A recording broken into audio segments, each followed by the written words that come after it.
Welcome to another beautiful day of NBA basketball talk here on Dropping Dimes. It's a special Monday edition. Friday show with my guest Ed here was scheduled, but then the NBA stopped and figured we should start the show back up once games resume because we'll get back to the matter at hand, which is discussing NBA basketball. But I'm excited to have on a guy I haven't seen in quite a while, Mr. Ed Greer. How are you, buddy? Hey, what's up, man? I'm really glad to see anybody talking about sports. You know what I mean? I'm happy to be talking about sports. You know what I mean? Yeah, it's good.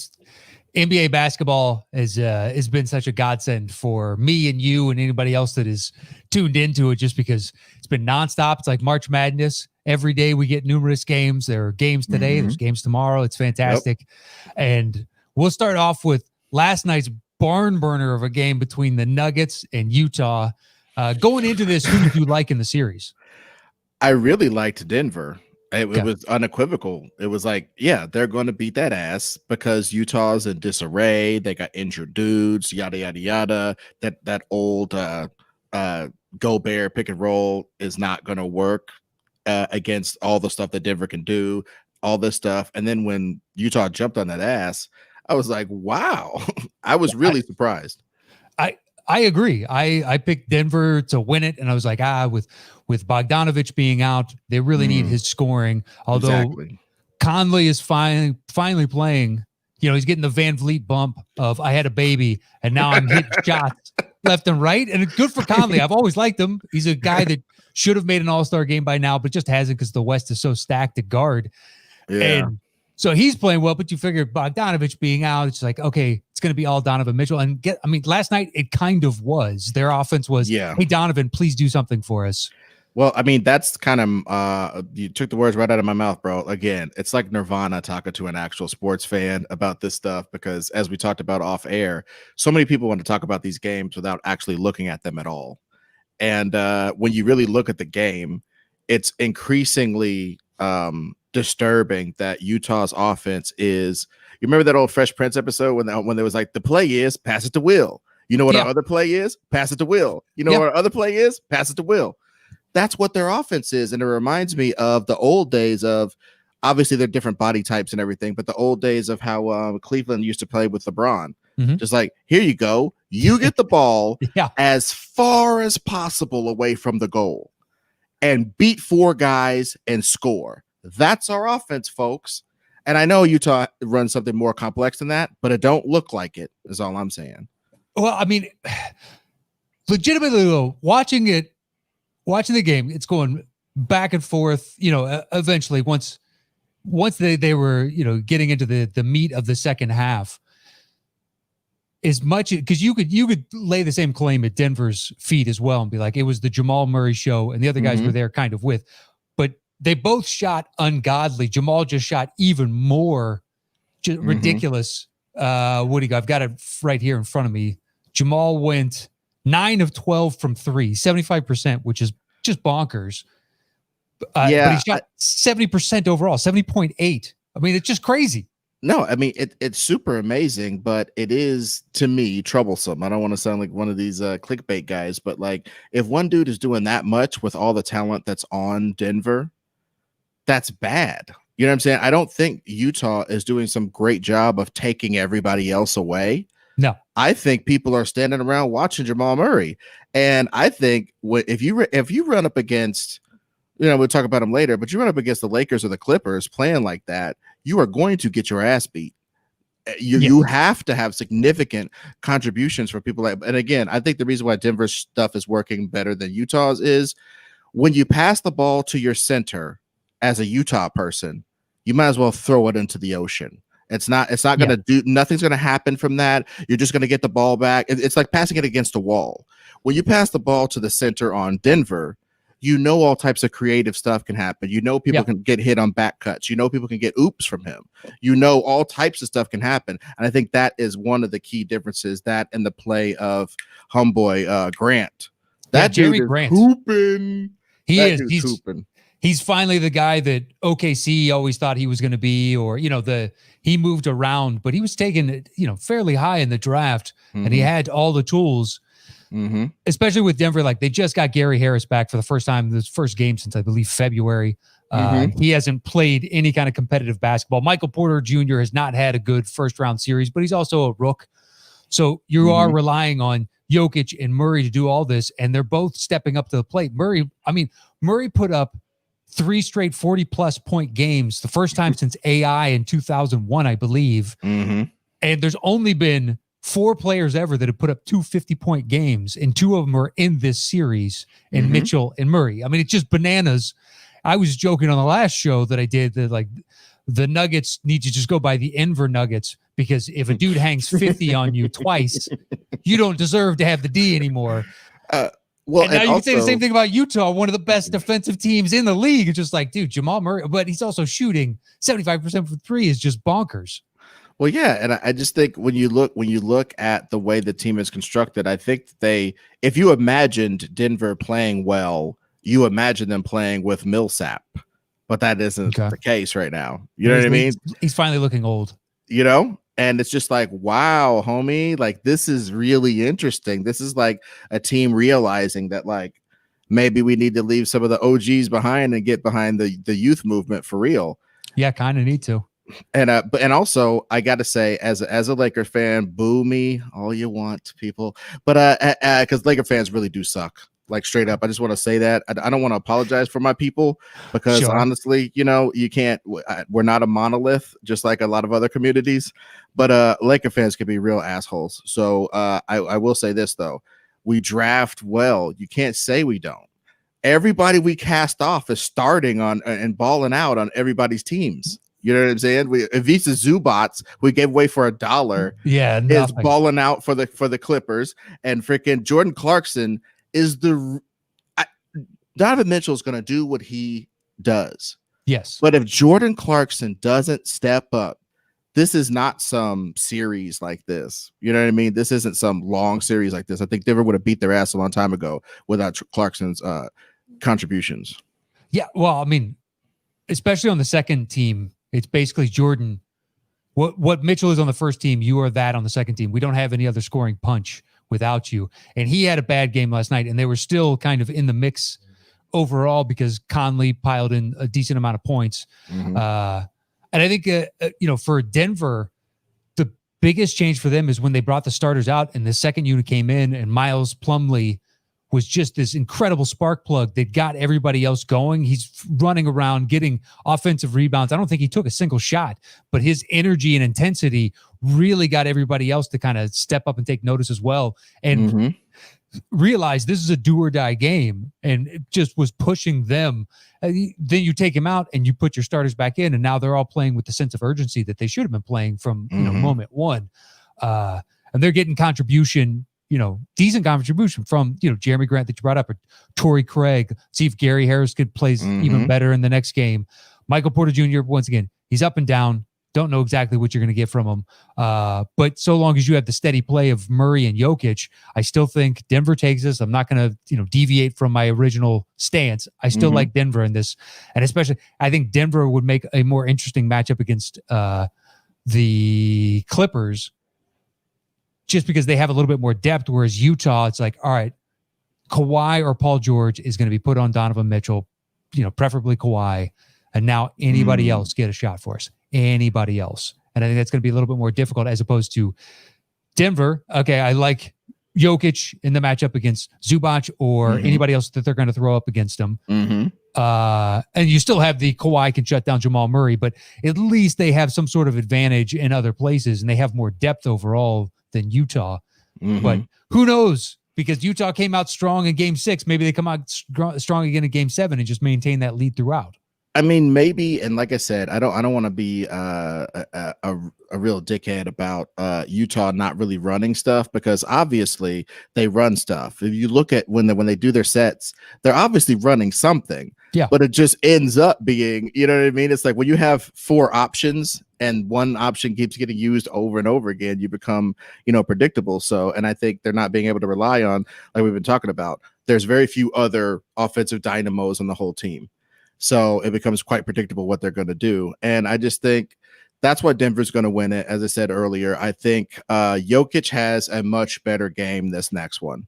I think Jokic balls out a little bit. Like I'm talking about, like, I think like 8 assist type thing, like Okay. 8 assists, like 22 points, because he just camps himself and decides like, look, I'm just gonna be big for a minute. And that's why I think a lot of there's gonna be a lot of scheming if Denver gets past these guys and gets to the Clippers. I think it's gonna be an interesting matchup of, do you just go, well, we're not going to play Ivica. We're going to play Montrez, and we're just going to run, run, run. I know the Clippers are a little bit methodical, but like in the playoffs, everybody goes nuts, because that's what Yeah. you do. You play a certain way the whole year, and then you whip out all the trick plays, that Andy Reid stuff right now. That's what basketball coaches do. They whip out like I've seen more, and I know we're going to talk about them later, but I've seen more LeBron James and Anthony Davis pick and rolls in the playoffs than I had seen almost the whole year. They don't use it. They want to whip it out, Exactly. It's what I always wanted Golden State to do, which is like once they get into the playoffs, it should be Curry, Durant, pick and roll, pick your poison.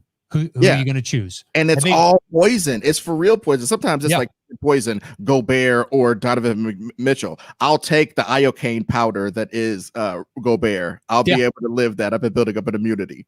But I ain't taking no venom, none of that venom from the Golden State. You're right.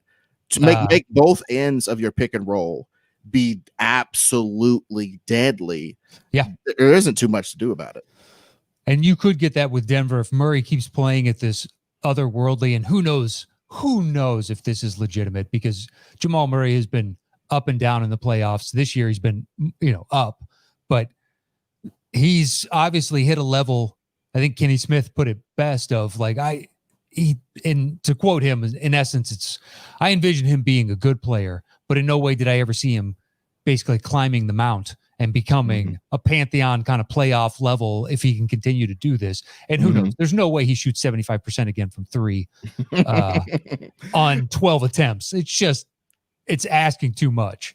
Well, I just think he's one of those guys who his whole game elevates the more he plays offense. Because like I've seen him do a little sneaky defensive stuff. He's scoring so much that he's getting little like wolf steals, when you come up behind the guy and nobody tells him and you just get a little wolf steal. Yeah. He's getting little stuff like that, little knick-knack stuff I'm seeing in the games that he's contributing. He's not a great defender at all. I'm not trying to give him any props like that, but I am saying he's crafty on that end and preserves his energy.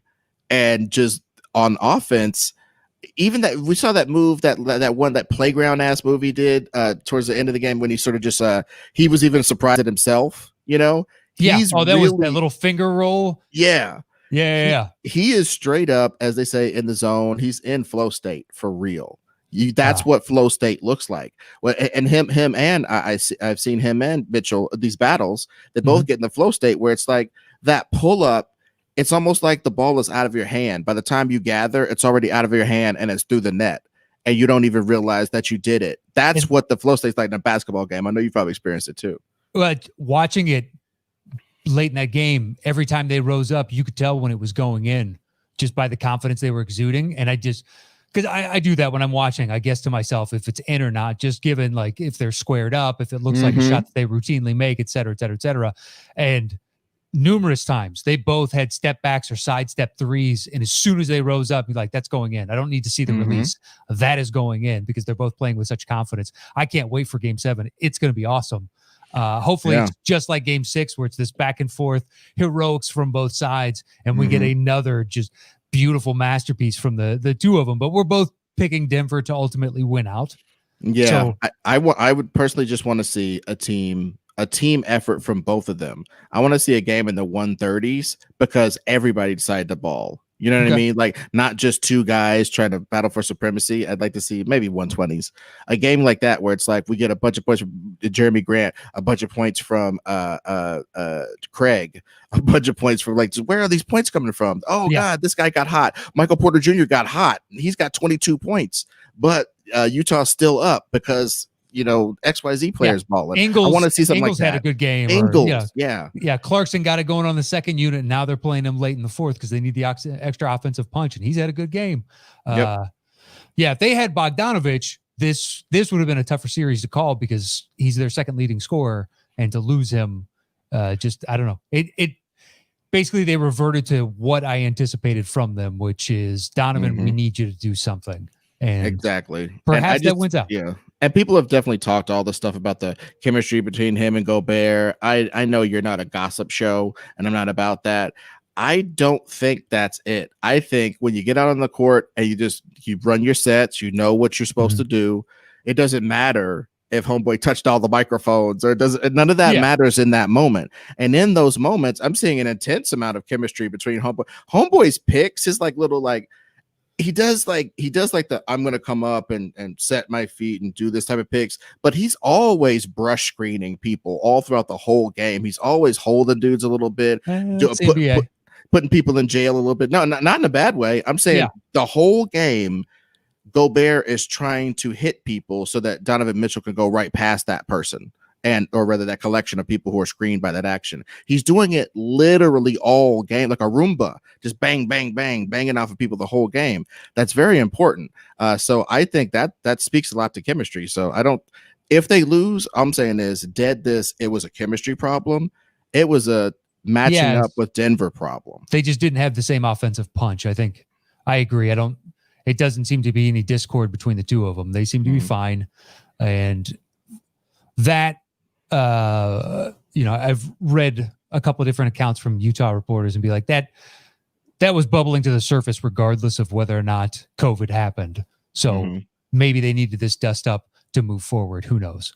But let's move on to the other elimination game of the day yesterday, which is Clippers versus the Mavs. And much as Luka wanted to put up a Herculean effort, it just wasn't enough without Porzingis. And if Tim Hardaway Jr. and Seth Curry are going to have bad games, and Trey Burke is going to, well, Curry had an okay game. Trey Burke and Tim Hardaway Jr. both had bad games. If you're not going to get any scoring around you, as good as he is, you just have no real shot against the depth of the Clippers. And even with Paul George having what we become accustomed to now, a playoff Paul George stat line of mediocrity, the Clippers still had enough to win this game quite easily. Marcus Morris, being the cheap, shitty player that he is, gets bounced. They still have enough. I love that his fucking quote after the game 5 of I would never do anything dirty, and be like, dude, you straight clobbered him in the head twice. You fucking prick. I kind of hate that I have somebody with the same DNA as him on my team.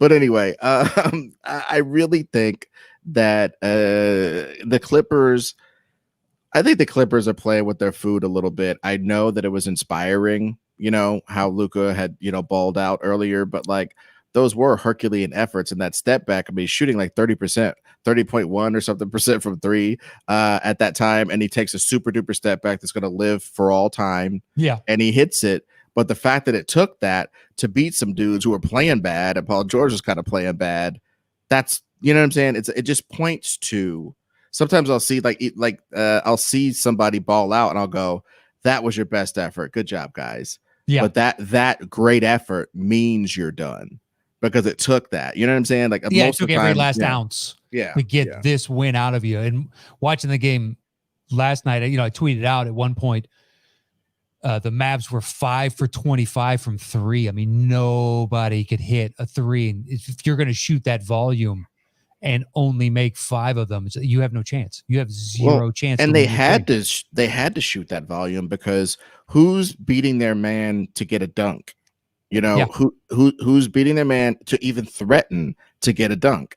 And I hate to boil the game down to that, but like the game is, you threaten to get a dunk, they collapse, you kick it out to somebody who's open for, in this era, a 3, and my old man era, a mid-range or a 3. And that's the game. That's the game. It'd be Maxi Kleber, or because without Porzingis in there, 3 and key is the game now. The Rockets have proven that, and it's affected.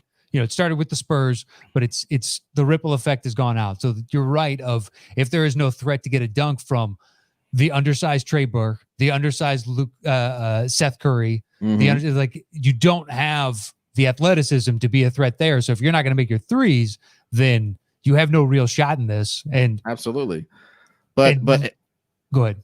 No, I was just gonna say, and just as the Luka Doncic blowjob continues, And I got to say, I'm not mad at it because he really, Oh, yeah. I, yeah, The I only thing haven't I can seen, ding him yeah. for is free throws.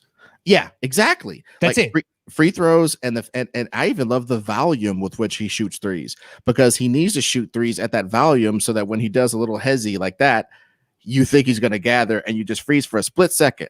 And that Yeah. gives him that second to make up for your obviously superior athleticism and go by you because he's frozen you. You can't be more athletic than him if you're frozen. And he does it all game, just little feints, little all this little stuff. It's beautiful to see, and it's a really masterful.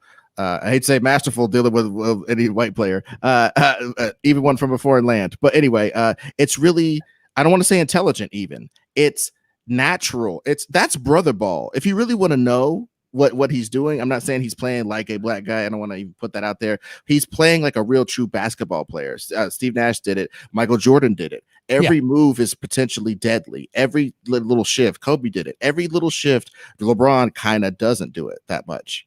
You know what I'm saying? This every little move could be deadly because he's LeBron. But I'm just saying, like you understand what I'm saying? This 270 pounds with the agility of a fucking sprinter. Like, yeah.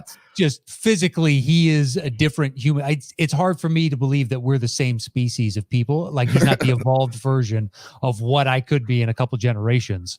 Dude, it's crazy. So I'm just saying this is giving Luka his props of the reason he can get by everybody is it isn't a surprising amount of burst. He's a professional athlete. Give him his credit for his body.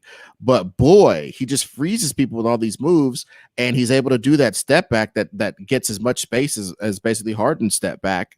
And it becomes this, he's got this radius of deadliness around him. So like as soon as they get homeboy back who messed up his knee, as soon as they get somebody with some spring to throw it to, when he does a little hezzy and breaks you off and he gets past you, but you catch up to him and you're about to beat his shit, and he has some athletic marvel to chuck it to, then you guys will be as complete as you can be. And that person can't be Porzingis.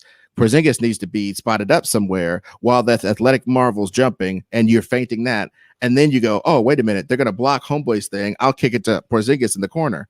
That's when you're deadly enough to beat somebody like the Clippers. But this present team just doesn't have the athleticism. Well, I read the other day that Giannis is all signs point towards right now from his camp and all that is that he's going to resign with Milwaukee. And there are teams that are going to make a run at him. Golden State, Miami.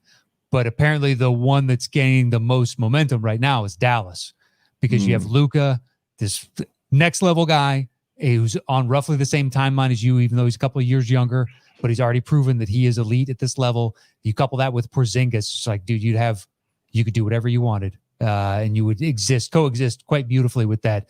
But yeah, they need to bring in that, and then their front office has already said the priority going into the offseason is to get a bruiser, to get somebody that can stand up for, Porzingis and for Luka that can scrap with the best of them, because you need somebody in there. Otherwise, it's not going to be Seth Curry. It's not going to be Tim Hardaway Jr. It's not going to be, Trey Burke, who they got off the scrap heap. You know who would be good for them? I know it can't happen and everything, but we're just guys talking in the barbershop here. Not that I've been to the barbershop. But basically somebody like a Robert Williams type or a Mitchell Robinson type. Somebody that plays the Tyson Chandler back in the days role of, okay, when you come in our lane, you will get beat up. That's just going to be what it is. And you know what? I've been playing this game for years, and these guys know what I do, so they'll let me rough you up a little bit. And also, I will be blocking your shot au natural a lot because I do got springs and I have a lot of defensive principles in my head. So this is what you're dealing with when you come down here. And I'm also setting crushing picks for Luka. Like when you see Luka just dribbling and doing this stuff, you know that you're about to run into a 2001 obelisk. You know what I'm saying? You know you're about to run into that. And that would raise everything up. Perhaps, that's what they're missing in Powell, who went down with that, Achilles tear. Oh, see, that's what I said. I said the guy with the knee, but Powell with the Achilles. Because that guy could jump out of the gym, was relatively tough, and could shoot pretty well. He was like if Maxi Kleber could really dunk on you. That's kind of how Powell played. They were definitely missing him. But at the same time, he was gone for long enough to where They knew what their constituent parts were. This happened in the Oh bubble no, type of thing. there's no excuse. They decided to play little guy ball, and it worked great. I mean, never forget this year with all the injuries they had and then the weirdness and stuff. Mm-hmm. They had the number 1 ranked offense of all time. Yeah, by point differential.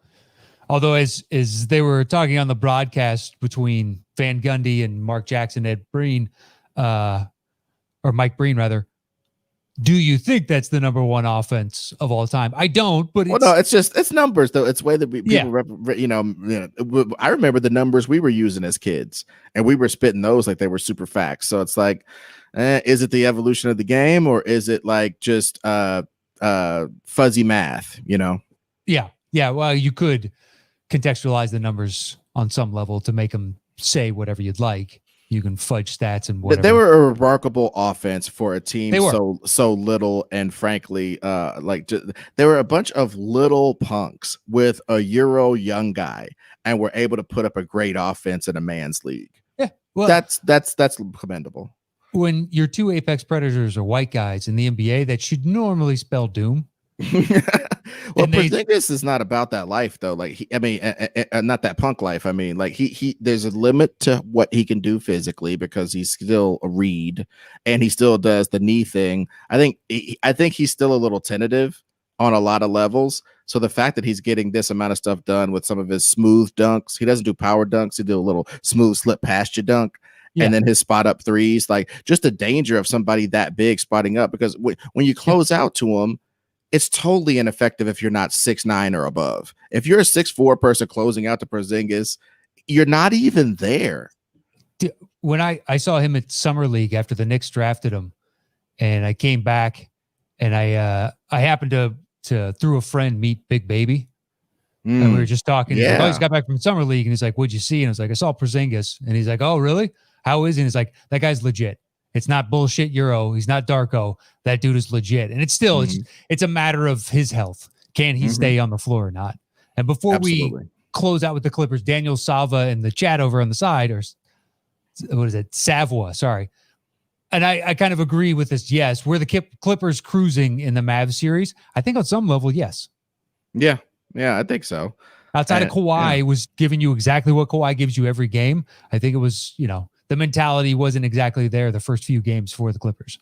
Yeah, and as has been said, a playoff P, quote unquote, his play, I just think he is a guy who you just have to count on him as like a bonus. And a lot of times that bonus is going to be, I used to work sale jobs, and sometimes that bonus was bigger than our salary. Yeah. But the only thing you could count on was your salary. You know what I mean? And I just think playoff P is that you just go get your regular salary. He's gonna D up the other guy, I guess. He's gonna run around, and he's gonna, because of the legend of Paul George, get a little bit more gravity than your average player, your average replacement player, as they say. Yeah. If he could perform at his actual level, then they would be a dynamic tandem that would be unstoppable. But playoff P, I think that was the first death knell. Anytime somebody gives themselves a nickname outside of Kobe with Black Mamba, right? Anybody else that does it, you're like, I don't. That's false confidence, and that's a bunch of horse shit. And you had that one Eastern Conference Finals run with the Pacers when the East has been weak for 20 years. So it's not much of a feather in your cap as far as I'm concerned. Right. Yeah. I'm not even dissing the Clippers. Like, people diss the Clippers as a bunch of mercenary dorks who don't really have actual chemistry. And don't get me wrong, that's what they are. But that is effective as hell for most of the season. Just look at what they've done. They have two to three distinct units.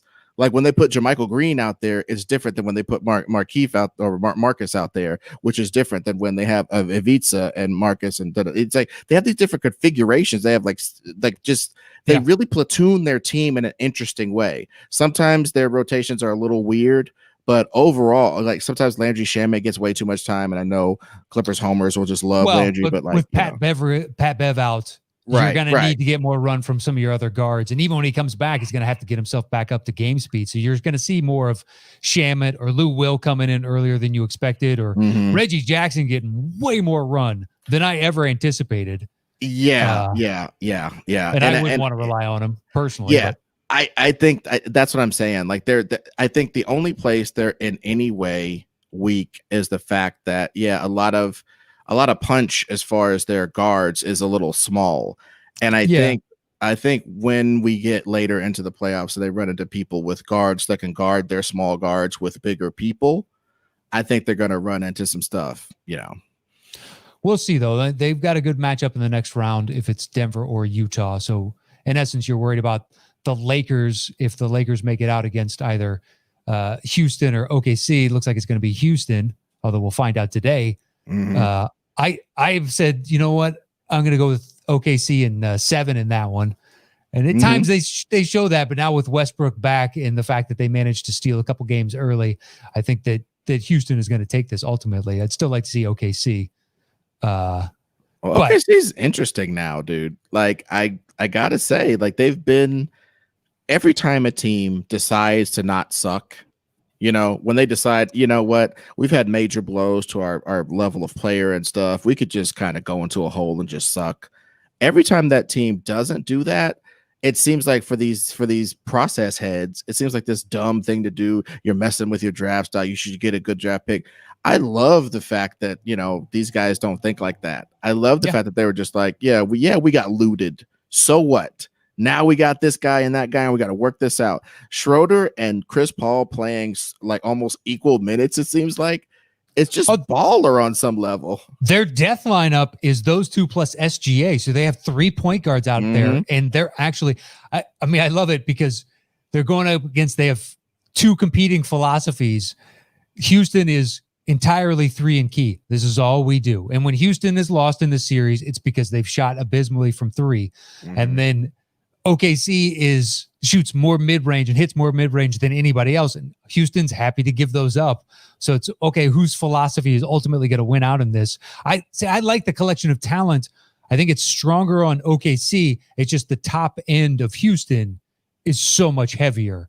And it's because otherwise Houston, you're going to have to rely on Jeff Green. That's great. Jeff Green, I have 1 good game and then 3 mediocre and then 1 good game. And just Daniel House and Ben McLemore. And it's like all these guys, I have no fucking clue. Like the bubble resurgence of Austin Rivers. Get the fuck out of here with that. Because I have watched, I go to 3 to 5 Clipper games minimum a year. I've watched a lot of Austin Rivers live.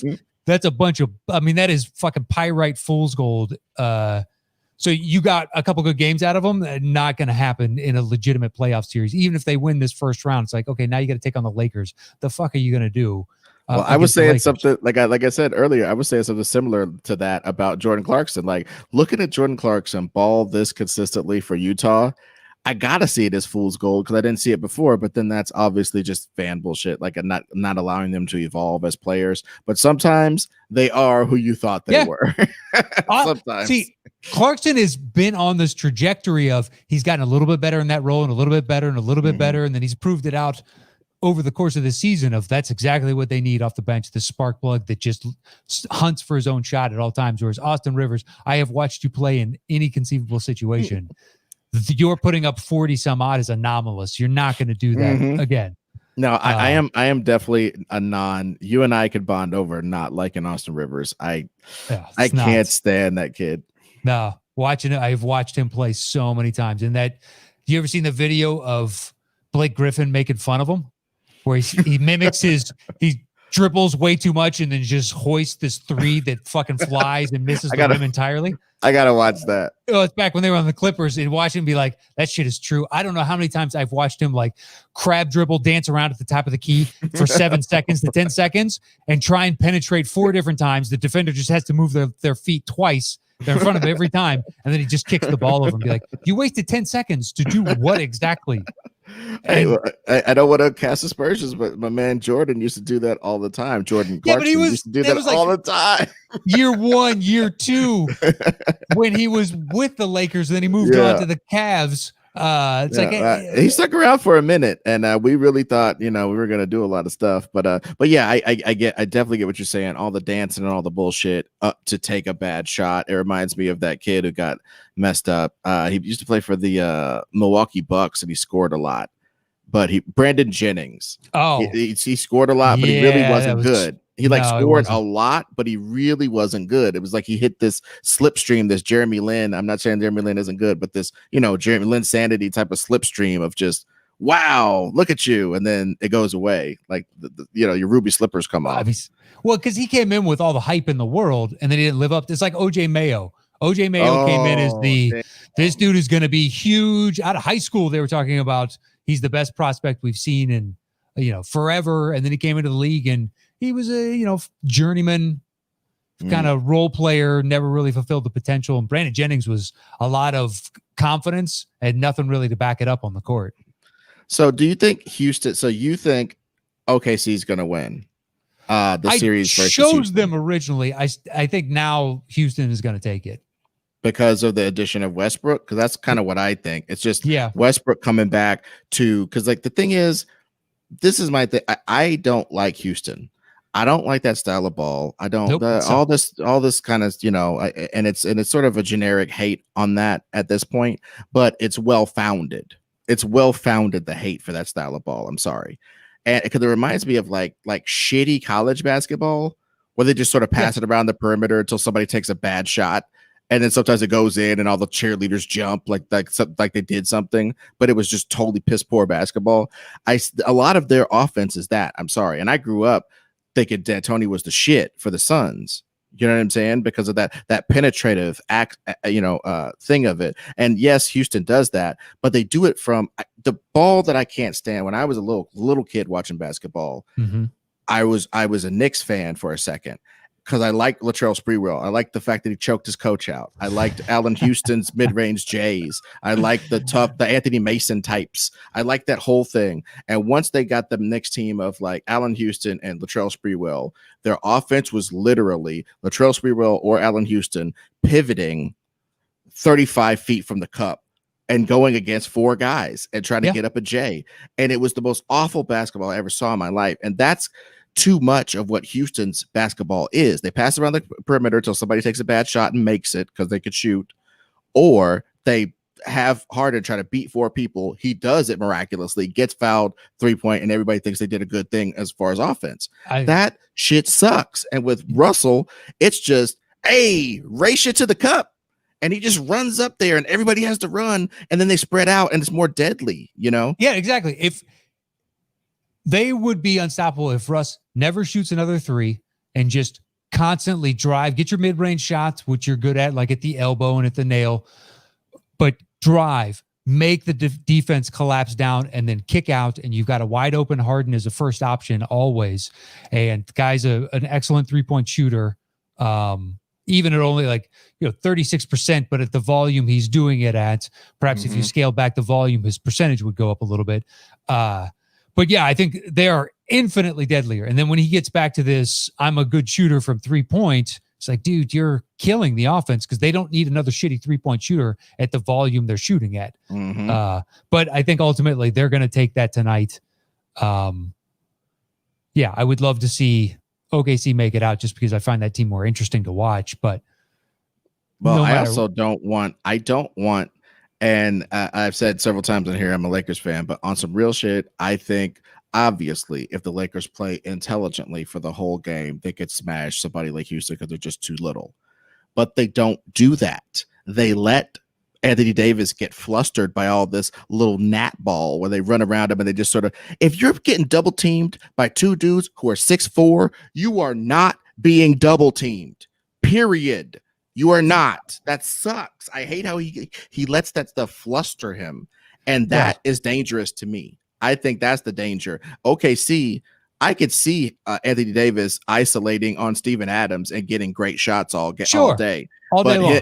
But the offense turns into this idiotic, like, you remember you play pickup and you have a tall guy on your team and somebody has a small guy on their team, and then you just decide to keep feeding this tall guy who you never throw it to ever. He catches oops maybe sometimes, but he has no post moves. But all of a sudden you're passing it down to him like he's Hakeem, and you lose because you decided to go to this advantage you thought you had.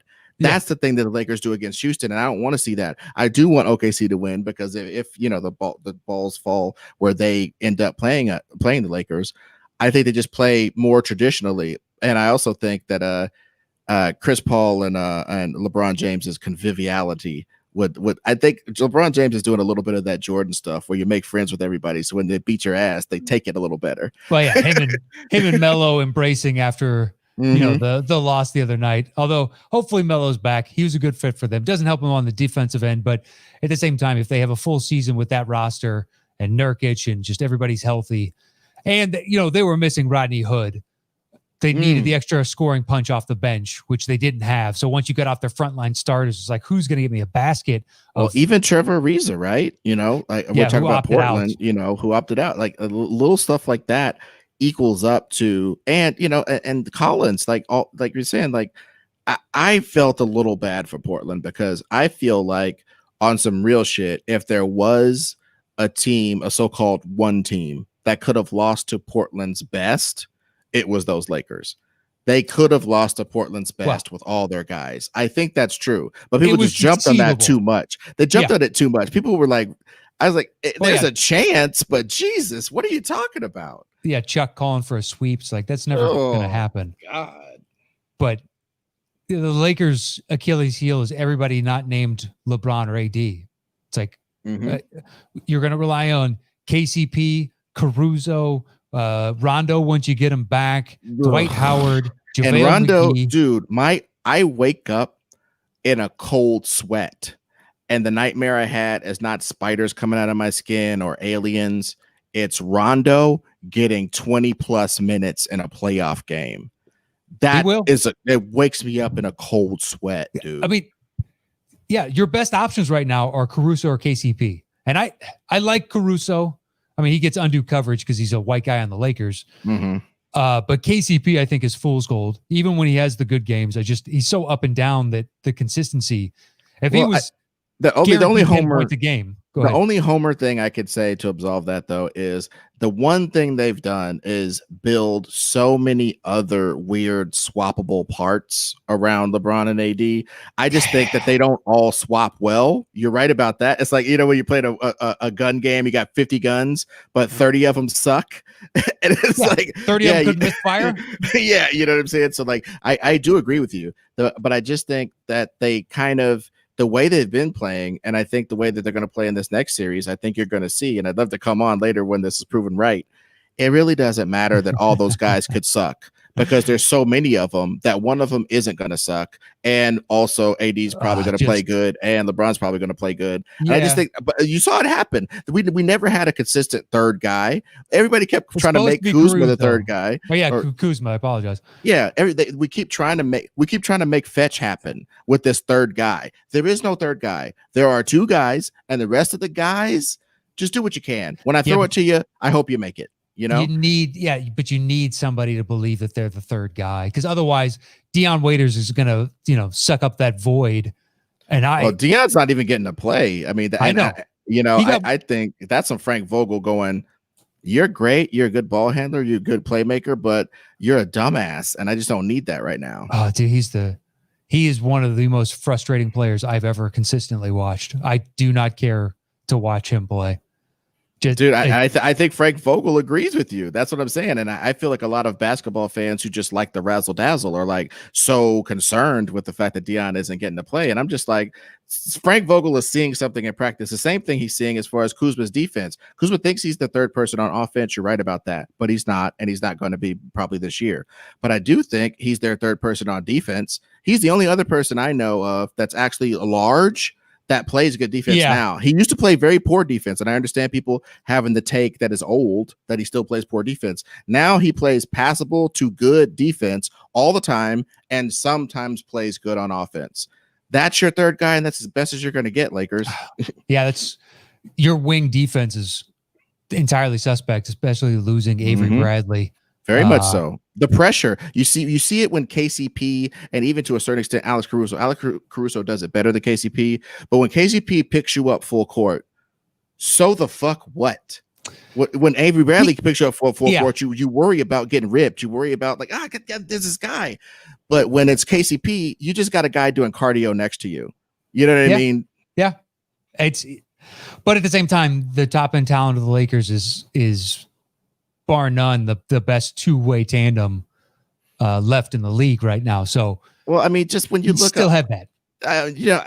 but and I'm just sorry. Like that's one thing that I feel has been almost downplayed. Like Laker fans put way too much stock in it, frankly, because I've seen both of them play good and us lose, and I haven't seen both of them play super good at the same time that often the whole year. That still They got did in me that shook. last game. I mean, they put up with Yeah, 76 points between the two of them and had a hell of a stat line. and that's what we always envision every game as so-called as Laker fans. But like that doesn't happen that often. There's other dynamics to it, and there's the like I said earlier, 2 6'4" guys jumping around like little Oompa Loompas around Anthony Davis. Yeah, 1 foot from the cup makes him pass it to Danny Green or KCP. That is ridiculous and needs to stop for us to really take the next level. You know Danny what I'm saying? just So having a terrible shooting bubble performance. But yeah, let's move on from the Lakers. So the second round officially opened yesterday with the Celtics and Raptors, and in my opinion, whoever wins this wins the East. And I agree. I like the Celtics just a little bit more than I like the Raptors. That, and you can check the tape. You can go back on previous. I said it on the last show that we did last Wednesday. So I give a slight edge to the Celtics. I think if they can make it out of this series, then they have the depth, even without Hayward, to take the East. But where do you see this one ended up? How many games? Who do you like? You obviously said you favor the Celtics, but I favored the Raptors going into it, and I don't think I'm swayed by this one game, but I am concerned by the fact that at a certain point you just can't match up. And we just maligned Danny Green, and I get it. He's not playing good offense. But Danny Green shows up somewhat on defense every game, at least with the veteran moxie and the little weird stuff, little tip steals, little bothering, pull your jersey stuff. He's there in a way that a lot of people aren't. And overall, Toronto has been pretending they don't miss that. But they have. When you start Fred VanVleet, you do not have what I just said on the court. You just don't.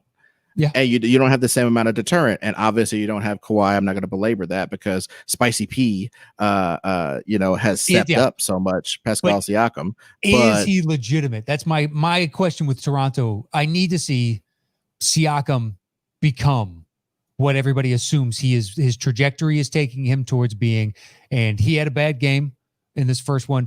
Although granted, they shot like 25, 26%, something along those lines from three. Like they did not have a good game. I can look it up real quick. And while you do that, I do agree with that. And I think that when you're that small, you run into the Dallas situation, right? You need to play right. You need to play at a nice pace to get your threes up. You need to have good spacing, and you're not really getting the penetration that you would otherwise. And obviously if Pascal Siakam isn't beating his man to the rim, what's his name? Serge Ibaka is not beating anybody off the dribble. No, none. There's like very few people besides maybe Kyle Lowry that could just get into the lane. And even Kyle Lowry's not super great at that, but he does use his body well, and he has a nice little halfway old school Gary Payton game sometimes where he can get kind of big and tough. A little bit. He can be annoying and be a pester. Yeah, I mean, and I'm talking about even on offense. Sometimes he'll like post a little bit and like just do some weird stuff. I'm like, that's cute. That's some high school shit. But yeah. So anyway, I'm just saying, as far as institutional knowledge, Nick Nurse's system that was balling out so much last year, and obviously Kawhi was the system in a big degree. But I get why I was intrigued by them as far as somebody who has been counted out as a candidate to repeat like the whole time. But I'm starting to see that athletically, the Celtics got those dudes. I think athletically they're going to overwhelm them. And controversial statement, I think Hayward being out helps it, because I love Hayward. I love the fact that like he's kind of embraced the fact that he's the great white hope of Boston, and he doesn't have to be their best player. Yeah. He has to be a good mascot. He has to move the ball to different people. He has to make sure the offense flows smoothly. But I got to say, controversially, getting the ball to super athletes more, because you're not passing around, you're not playing Hoosier ball anymore. You're just sort of running a system that gets to the point and gets it to the people who can ball. That has helped them immensely. And that is directly, in my mind, from Homeboy being out. They've gotten more deadly and aggressive recently than I've seen them in the past, which is why I had taken Toronto over them.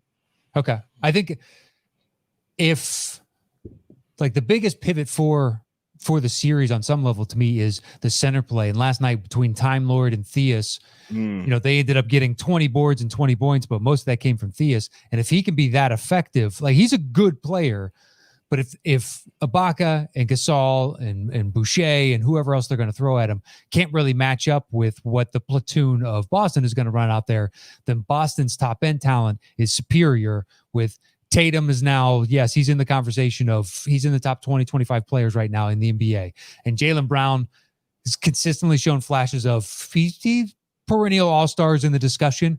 Kemba, his knee thing doesn't look to be as bad as, the 4 months off and coming back in, and the rumors were that this could be an arthritic condition and it's not going to go away, and he's just going to have to manage this much like Kawhi does with his leg. But he hasn't. I haven't really seen much of an effect of that. I mean, he did injure that leg a little bit in the game.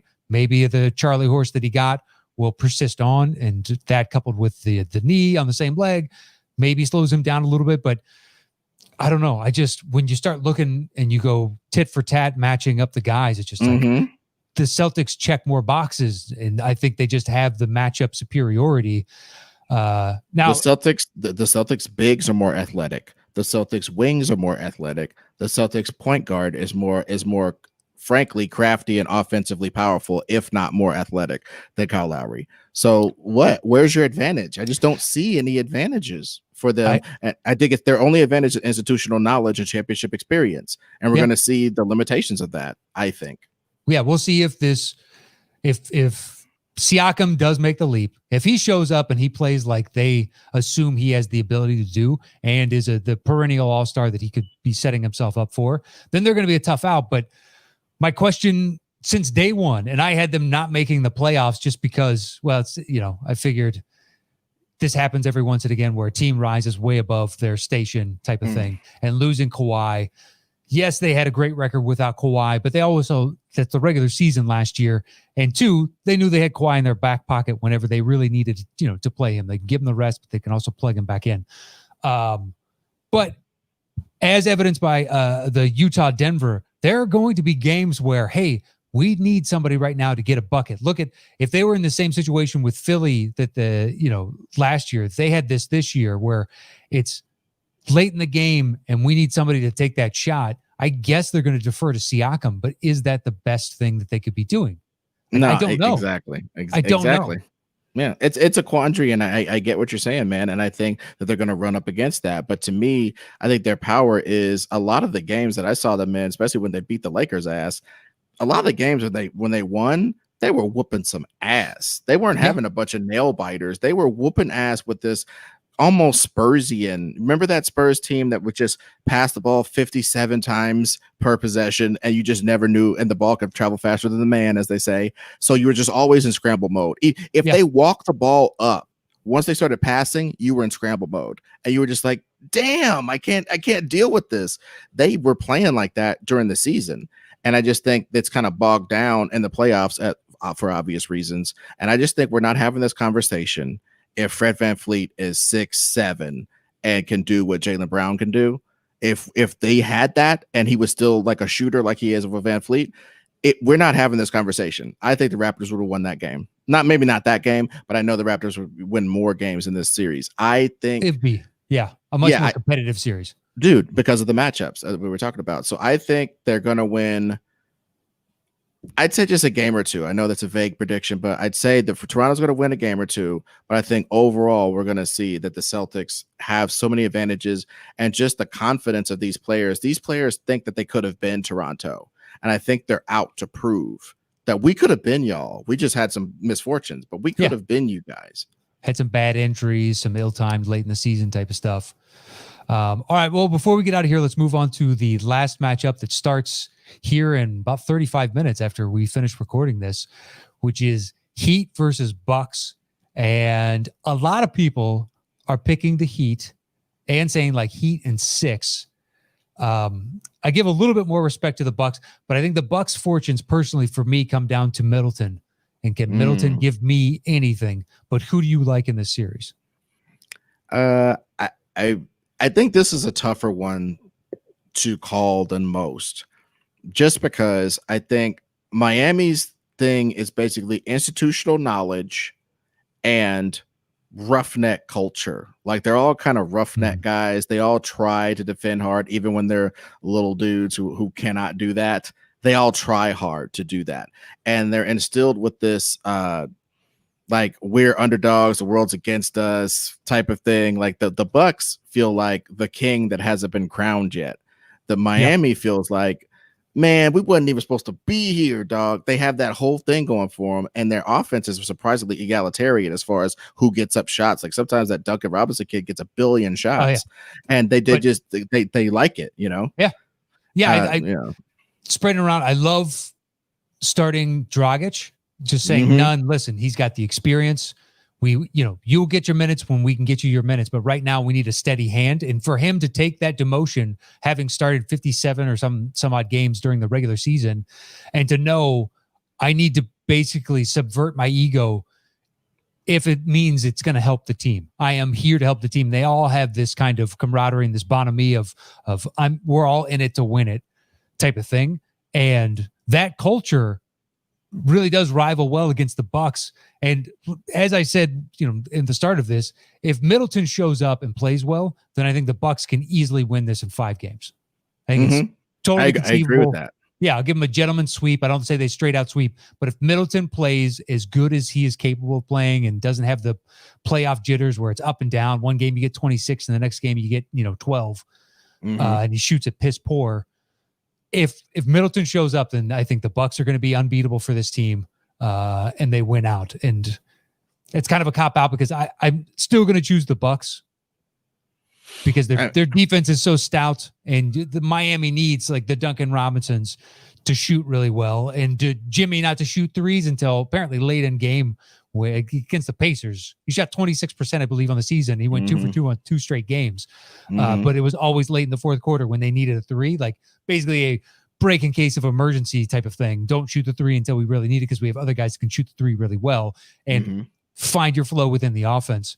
But it's conceivable Miami could win this, but I do favor the Bucks. I think the diagram for how Miami wins it is thus. Middleton sucks without Jimmy having to guard him.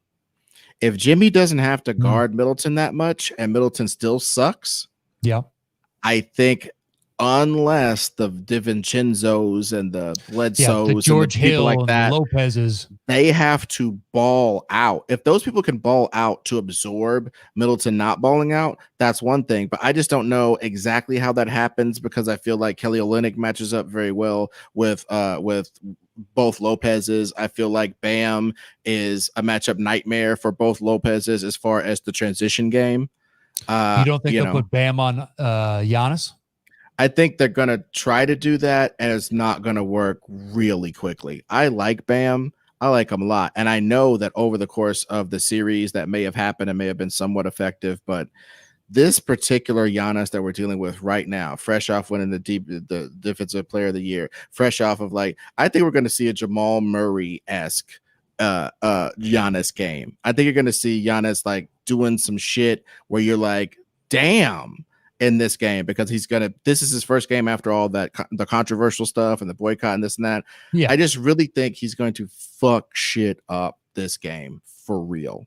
And I think once Miami sees that no matter, you can't put Bam Adebayo, God bless him. That dude's 6'7" with no shoes on, bro. There's not too much you're gonna do when the hurricane's coming for you, brother. There's not too much that anybody on the Kelly Olynyk versus Giannis is a joke.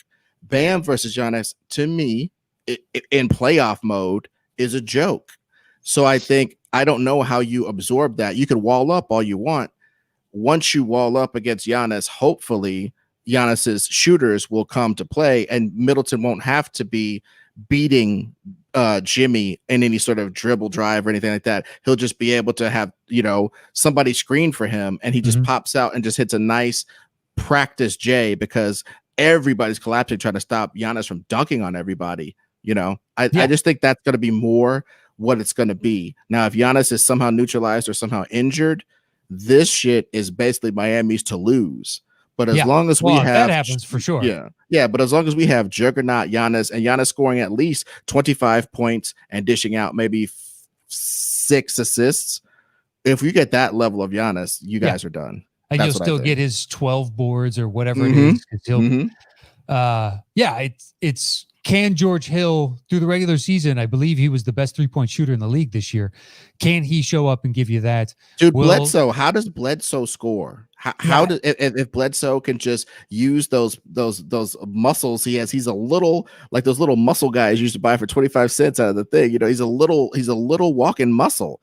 Get somewhere against Dragic and beat his ass up. It doesn't matter if it's traditional point guard offense. Give him the ball on cuts against Dragic. Give him something to where he can just concentrate on laying the ball up rather than trying to shoot over everybody, because he's obviously not a playoff player as far as shooting the ball to me.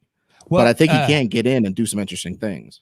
Yeah, I had a Bucks fan on the first show, and he was saying that his hope is that so Bledsoe gets antsy during the playoffs, and perhaps with the lack of crowd, there'll be a reduced amount of that energy. So he'll be more free flow within. Like, okay, that's interesting. Like that could be one of the side effects of this, because a lot of guys saying, and I bet you now Jamal Murray and Donovan Mitchell and others would agree that because there's no crowd, depth perception is really easy to key in on. So it's a shooter's gym if you can lock in. So they're, side effects of this bubble situation in Orlando. So perhaps for Bledsoe, it is that. And they're talking about the potential landing spot if OKC decides to try and move Chris Paul is Milwaukee, and to upgrade Bledsoe for be interesting. But do they want to kind of swallow that kind of contract? I mean, yeah. If it doesn't work out, then Giannis is out because that team is capped. They're just hamstrung. No, yeah, you're right. You're right. I absolutely agree with that. But getting Giannis, just again, I hate to keep harping on this, but like a wing that can shoot threes and dunk on people, it's still the most valuable thing in basketball, right? It's become the most valuable thing in basketball, and everybody agrees with that now. But when I was a kid playing like 2K and doing different stuff, I would always make a team of wings. It always made the most sense. You make a team of wings so that if they try to play big with you, you just outrun them. You just run their big people off the court. You Enes Kanter, all their big guys. Just do that. And it just has come to pass in the league to a great degree. But I still am old enough and old school enough to appreciate, like I said, blowing the Lakers for that one last time, having a 6'9" guy that could do what he does, having a 6'11" guy that can do what AD does, that's like having a super big wing. You know what I'm saying? That's like having these wings that can play like a wing that could play like a big man, and a wing is more valuable than a wing that could play like a guard, if that makes any sense. You know what I'm saying? In my personal opinion. Yeah, you want like the modular piece that would fit on every team is Covington, a 3D guy that can play, can hold strong at the rim when you need him to, because basically he's their defensive stopper on Houston. Him and PJ Tucker, unfortunately, 6'6", 6'7", has to go up against every other center. But somebody that can plug and play with all these different systems, because he has a skill set that is universal. Well, see, and that's why I just think if Giannis could kick it to somebody who's like just some young Tracy McGrady before he got all the skills. I'm talking about Toronto Tracy McGrady, just a shitty run and jump player, like a Derek Jones. A shitty run and jump player would really help Milwaukee, because their only real run and jump player is Giannis. He's constantly running and jumping, and everybody else is waiting with their hands out, like the white boys at the rec center, like, oh, here we go. Their whole team does that. So it's like, and then occasionally Bledsoe tries to come in the lane and get a shit beat or throw it, not necessarily be able to take on 3 guys at the rim. You know what I mean? That's their offense. And it just seems to be like, if they had another run and jump player, or if Giannis could go somewhere where he was the run and jump player and everybody else could really spot up, but also run and jump a little bit. Like Luka could run and jump a little bit. He gets where he needs to go. So like, dude, that thing about Giannis on Dallas, dude. Oh, that's brutal, dude. That is, but I still think Golden State would be the most brutal. Just, God, shut up. I don't know who you do. Well, you have 2 of the best shooters in league history. So the spacing is going to be dynamite, and he'll have the lane whenever he wants. I hope he stays in Milwaukee for Milwaukee's sake and for small market team sakes. But if you got to leave anywhere, man, Golden State makes all the sense in the world to me and the outside looking in. Wow. Yeah. If I was Giannis, I would be doing some. I mean, I think he's already doing it. I think he knows to play the LeBron game now, which is go to all the athletic events and tamper your ass off. Get people to really like your politic, glad hand, kiss the babies, and you know, all that stuff. Do all that stuff because, frankly, if he could get if he had Jimmy Butler. If Jimmy Butler was on Milwaukee, they're the number one seed. They're going to go to they're going to win the East easily, and they're going to beat the Lakers' ass, the Clippers' ass, whoever's ass when they go to the finals. I really think it makes it interesting. It makes it interesting. Whereas if Milwaukee makes it out or anybody in the East, the Lakers and personally, I think the Clippers are the team to beat. It's okay. They have so much. The only thing that say the Clippers really have a fault at is center. Because if Zubac, him and Harrell are not ideal to go up against someone like AD. It's like AD but that's why I think the Clippers, like respectfully, I think the Clippers against this Jimmy Butler Milwaukee team, Jimmy Butler on Milwaukee coming to Clipperland. I think Giannis plays all your centers off the court. And then it becomes this like you got to use Marcus Morris to beat him up type of game. And he'll definitely do it. So I'll just in closing, I just think that, I think that team playing the Lakers just because you have somebody that can maybe even we think that AD can match up with Giannis, but sometimes it seems AD just. I think AD is very capable of getting 3 fouls in the first quarter and a half on Giannis and fucking the whole game plan up. I think he's very capable of doing that. Well, because we've seen enough playoff experience or enough playoff from him where it's still a question. He has all the talent in the world. But I need to see him go deep before you're like, oh yeah, it's steady. He's going to be elite deep in the playoffs. There are very few guys that we know that about. Well, yeah, but like I said, Giannis getting a run and jump athlete to come over there to help him out, or one of those young guys. Yeah, Connaughton is a run and jump athlete and a good shooter. So don't get me wrong. They do have athletes on the team. These guys are pro athletes. I'm just saying some sort of like really wing, like 2 wings, one of whom is as big as Giannis. Attacking you like a reasonable size wing and a super wing attacking you all the time, and then the center just sort of drifting off for easy corner threes while your big man has to trail him out of there. Just that could be so dynamic, and it's so dynamic already with just Giannis doing it. I'm just saying 2 vectors of penetration would really enhance them. So I hope he stays there and poaches somebody. I hope he pulls a Kawhi and gets somebody. I'll believe it when I see it on a small market. Yeah, you're right. Yeah, unfortunately, they have a mountain to climb. But who knows? Who knows? All right. Well, those are our thoughts on the concluding first round and burgeoning second round of the playoffs. Dude, thank you so much for joining me today. Anything you want to plug before we get out of here? Oh yeah, well, people can watch me or read my little tweets on at Ed Greer Destroys on Twitter and Instagram, and they can watch me on my YouTube channel, Reboot It. We reboot movies in about an hour as a group, and it's just like a live improv thought exercise. We've rebooted Star Wars, Lord of the Rings, Back to the Future. We're crazy. So you can check that out. Reboot It on YouTube. Just put Reboot It and Ed Greer in there. And I have 150 episodes of the Nerd Goat podcast where we talk to interesting people about their favorite fictional character. So you can check that out anywhere you get podcasts. Thanks for having me on, Matt. No, thanks. Thank you so much for coming on. And if the Lakers make it deep in, we'll have to have you back on. Yeah, just if they make the finals, if they make the Western Conference Finals, that to me was de rigueur. But if they make the finals, I'll definitely come back on and talk some shit with you. Fair enough. All right. Make sure to follow him at Ed Greer Destroys. You can follow me anywhere at Matt Knows. Thanks for tuning in to today's Dropping Dime. Subscribe to whichever feed you listen to. I thoroughly appreciate it. And on your podcast app of choice, just leave a rating, 5 stars if you prefer, or if I prefer, actually, rather. But just leave a rating of some kind. I thoroughly appreciate it. And that is it for today's Dropping Dimes. There's not going to be a show on Wednesday. I'm just going to keep them to 2 a week, even though there's only one last week. So I'll be back on Friday with a guest, and normal time at noon on Friday. So I'll see you guys then. And that is it for today's Dropping Dimes. Adios.